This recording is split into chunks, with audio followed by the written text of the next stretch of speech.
Hi there, welcome to Grain TV. I'm Kevin McNew. It is Tuesday, June 27th, and an update in the markets. We had corn up half a cent, beans up 4, Chicago wheat up 3, but the real leader was the spring wheat contract up 21 on the day.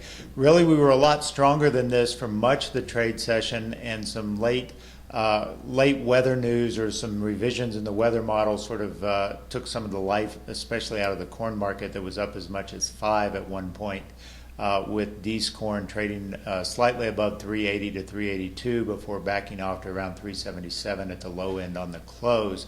You know, as we look at the weather situation, it's very much a tale of two different extremes. On the one extreme, we have very dry and hot conditions in the plains, and on the other extreme, in the kind of heart of the corn belt, heart of the grain belt, we see cooler temperatures and plenty of moisture. And so the market is really sort of struggling with what to do with this.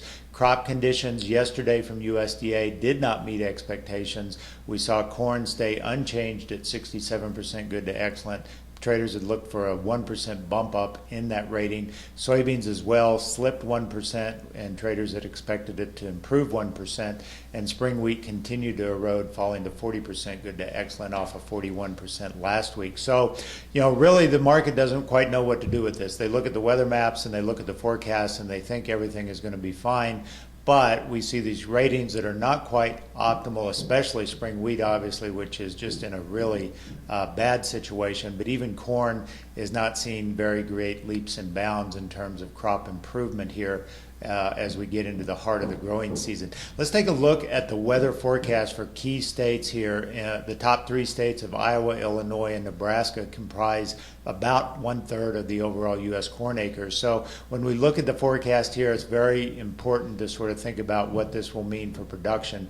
When we look at Iowa and Illinois, we see temperatures over the next 2-week period fairly tame, fairly mild, highs only getting into the upper 70s, low 80s. For that 2-week period, plenty of moisture with 3 to 3.5 inches expected over that 2-week period. But on the other side of the spectrum is Nebraska, the number 3 state, where highs are in the the high 80s to low 90s. Now, as of this morning, going into the trade this morning, those numbers on Nebraska and Kansas and the Central Plains were a lot higher.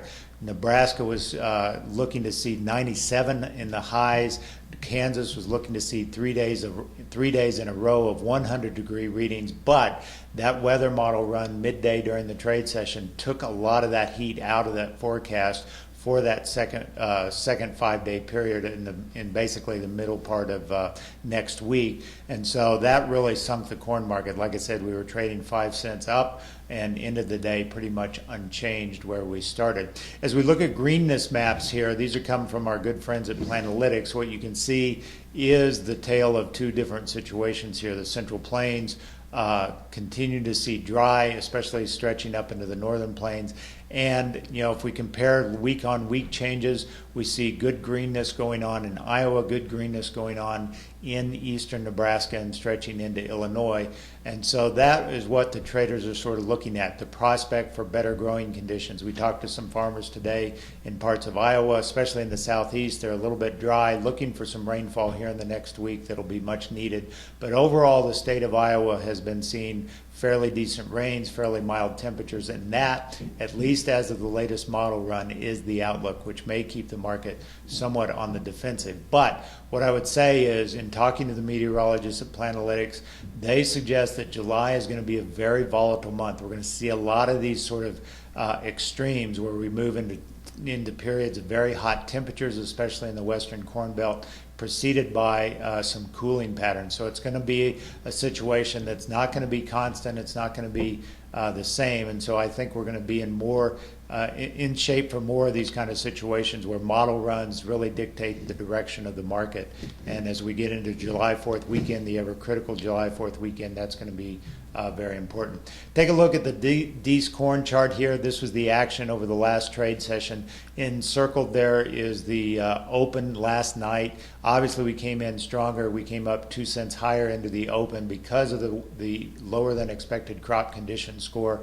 You can see we didn't do much after that. We pretty much spent most of the night sort of flat to slightly lower. And then we got into the opening bell this morning and we got more buying enthusiasm. Nothing really triggering it here other than just sort of renewed interest in this hot forecast for the plains and part of the western Corn Belt. And like I said, once we got to midday, all bets were off because we saw those model runs that showed 4 to 5 degrees cooler in that 5-day stretch in July, July 3rd to July 7th, that really sort of got the market backing off and closing right around unchanged on the day. So that's all we've got for today on Grain TV. As always, if you'd like to learn more about how we can help you in your own grain marketing situation, including lowering your cost to only $7 a side, visit us online at grainhedge.com. Have a great day. We'll talk to you on